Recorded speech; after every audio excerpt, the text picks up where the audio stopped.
What's up guys, Weaselwani here. We have some details on Zabit Magomedsharipov's situation. So for those who don't know, Zabit has been contemplating walking away from the sport. Yes, he's been thinking about actually retiring from MMA, and there seems to be many different reasons as to why. So according to his manager and the people around him, Zabit is very upset with his situation right now. He got removed from the rankings, he was the number 3 contender of the featherweight division, he cannot get a fight. Every time they try to put him and Yair Rodriguez together, Yair pulls out of the fight for various different reasons. And he doesn't have any clarity of what the UFC wants to do with him. It seems like he's been wanting to fight, but he just cannot get what he wants. And frankly, I've been saying the only other contender that doesn't have a fight booked or hasn't fought Zabit before is Max Holloway. So Zabit versus Holloway is a fight that makes perfect sense. Alexander Volkanovski versus Brian Ortega is going to happen later in the year after they're done filming The Ultimate Fighter. It's going to take a couple months probably to finish the entire Ultimate Fighter, then they're going to go into training camp and fight later in the year. This leaves plenty of time for Zabit versus Holloway to happen, and the winner of that should get a title shot. They're both coming off wins over Kelvin Kattar, and Zabit's been undefeated for the last 8 years. I mean, he's on a crazy streak right now. There's been a hugely anticipated fight for a while now, ever since Zabit kind of blew up on the scene, and Max Holloway was the champion during the time. A lot of people were thinking about how would Zabit fare against Holloway, especially in the future when they're both top contenders, or one of them is a champion, the other one's a contender. I think it's one of the biggest fights you can do in the featherweight division, even bigger than some of the title fights that can happen. Ultimately, yes, I do favor Max Holloway to win that fight, but that doesn't really matter when two of the top guys are right there. They never fought each other, everybody else is booked, and they both frankly do want to fight. Max Holloway says he'd be up to fight anybody at this point. He doesn't really care about the belt necessarily. So if Holloway's down to fight, if Zabit is down to fight, they both have never fought each other, both top contenders, and it's an anticipated fight where a lot of fans would love to watch.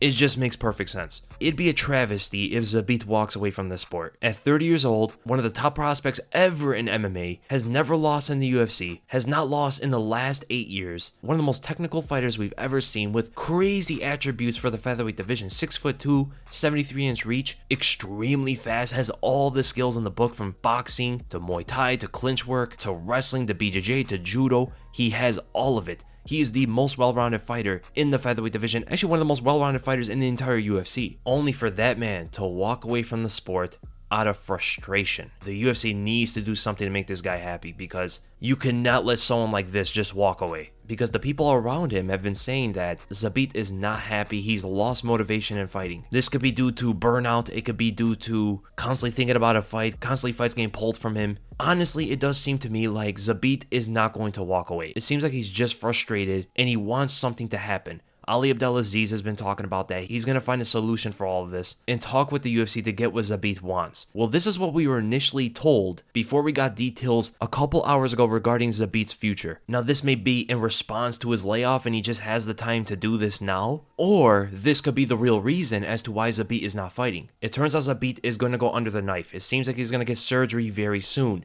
We don't know what for, but apparently the surgery is so important that Zabit's fighting future is riding on this surgery. They're saying that Zabit is going to know whether he's going to ever fight again once the surgery is over. So Zabit's entire career is going to fall onto the surgery. Whether it's successful, whether the surgery allows him to fight afterward, we don't really know what it has to do with. But there's a lot of rumors going around that it has to do something with his diaphragm, because Zabit has been diagnosed with diaphragm spasms and has been correlated to his gas tank problem, his cardio issues in the fight, which actually does make kind of sense. He's not a very explosive guy, he's not a powerful guy or anything like that, doesn't have the body type to gas out so quickly. He's a slender, quick fighter, but generally those kind of guys tend to have really good cardio, like a Max Holloway, like a Diaz brother, something like that. So it's always been an interesting question as to why Zabit gasses out so fast in fights. Even when he tries to pace himself, like when he fought Kelvin Kattar, he's still gassed out. But the fact that he has diaphragm spasms 100% makes sense as to why he's been gassing out in fights so quickly. I'm probably going to make a separate video about the diaphragm spasm and how it affects Zabit, but pretty much it's hard to breathe whenever this happens, and diaphragm spasms really kick in when you're going through an intense workout. So when he's fighting, it's probably going to hit at another level and it's not going to allow him to breathe correctly. And there's many different causes for diaphragm spasms, but this is actually very interesting news about Zabit, and if this surgery has to do something with that, we might see Zabit fight at another level. Post-surgery Zabit may be a mythical fighter. A Zabit that doesn't gas out in 5 rounds is a guy that probably won't get beat. Now, that's only a rumor. We don't know 100% what the surgery is going to fix, but if this surgery turns out to be fine and he's able to fight afterward, and it is for his diaphragm spasms, I'm even more excited to see this guy compete than before.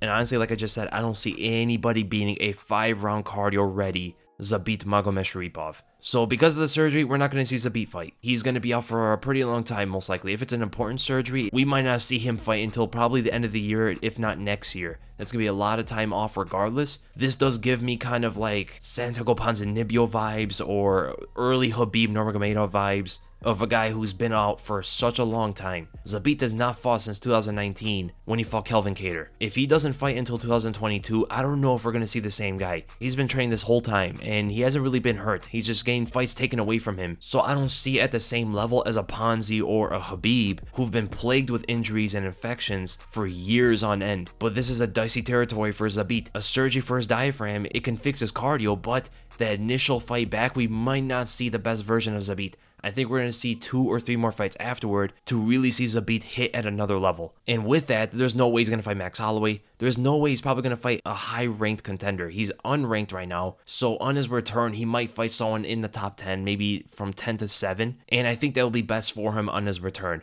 He cannot fight guys like Volkanovski or Ortega or Holloway after a 3-year layoff. And it's a good thing because the guy is only 30 years old. So very interesting news about this whole situation. And hopefully we get more clarity as to what the surgery is actually about. And now Jon Jones and Francis Ngannou have been going at each other on social media. For a fight that's not supposed to happen, these two have been talking at each other more than anybody else. So it's interesting because Jon Jones is pretty much hinting that he's going to fight Ngannou. Ngannou is hinting that he's going to fight Jones as well. But then you have Derek Lewis having an interview and says that he is fighting Ngannou. Jon Jones is not in the picture. What is really going on here? If Jones priced himself out of the negotiations, why is he still going after Ngannou and why is Ngannou going after him? I'm starting to think that Ngannou may be pushing back the date for his fight, maybe giving Jones more time to work out the negotiations with the UFC so they could put the fight together. Because it looks like Ngannou is not as motivated to fight Lewis as he is to fight Jon Jones, which is completely understood. Or is it in fact that the UFC is working on this fight specifically? Because when Jones says things like the greatest title in the world is coming back to the greatest country in the world, if you think you're gonna run through America, you are wrong. When he says things like this, while Francis says things like I'll take care of Jon Jones first, then come after Tyson Fury, it makes you question a lot of things that's going on right now because Jon Jones and his management have separated from each other. Jones is going to someone else now. There's a possibility he already found someone and they're already making moves for Jones. I have no idea what to really think right now, but it is making me a little bit more optimistic about Jones versus Ngannou happening. What I think though, I think they're going to do the Derek Lewis fight in July. Then they're going to work on Jon Jones to fight Ngannou at the end of the year. No disrespect to Derek Lewis, but I do think Ngannou is going to beat Lewis. I frankly still think that Ngannou is going to beat Jones as well.